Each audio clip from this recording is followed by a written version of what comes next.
అయ్యో అలా కూర్చుంటా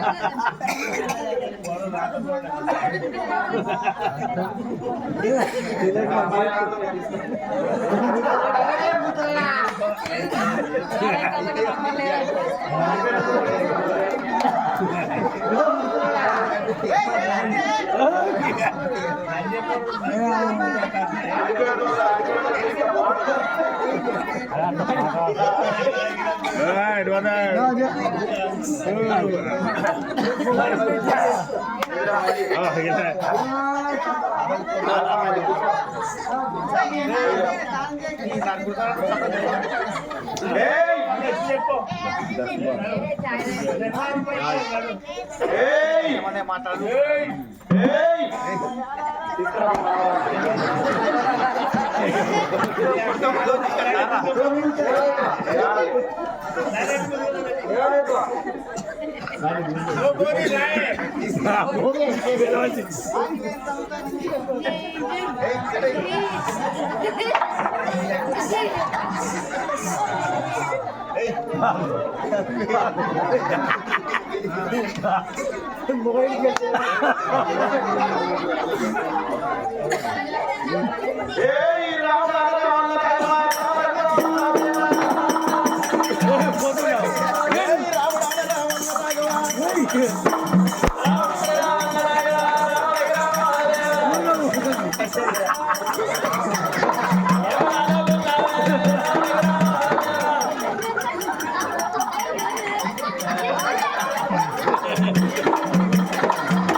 కట్టెలు తీసుకొచ్చి నీ పోయిన తోటి కట్టెలు పెట్టి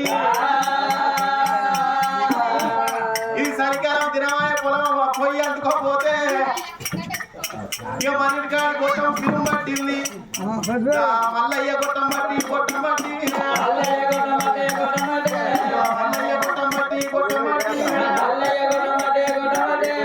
అయ్యను అటే పోయి రాకు అయ్యా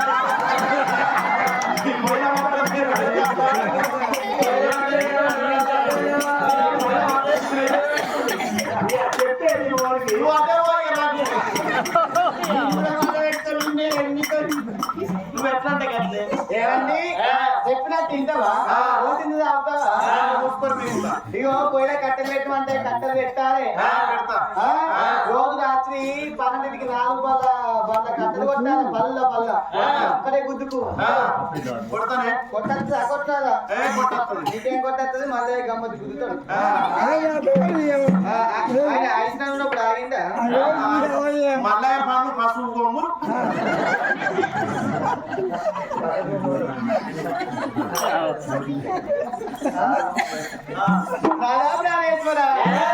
ఎవరి గండ ఉన్నది నాద ఎవరి పిండ ఉన్నది గంధాల గంధం పిండాల పిండము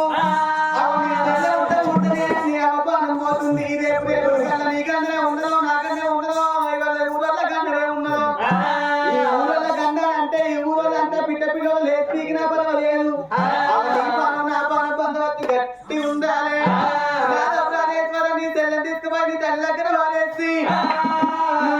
మెడలకు వచ్చిన వాడికి మనం ఉడికేసుకొని తినచ్చు ఉతలకేసుకొని ఉండొచ్చు ఎవరి పిండ ఉండదు ఎవరి పిండ ఉండదు పిండ గండం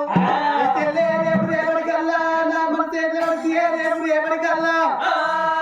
పలకెండి కావాలి లగ్గలకెండి కావాలి పడి లోపల ఎత్తే పడి తిప్పి ఇదిలకెండి కావాలి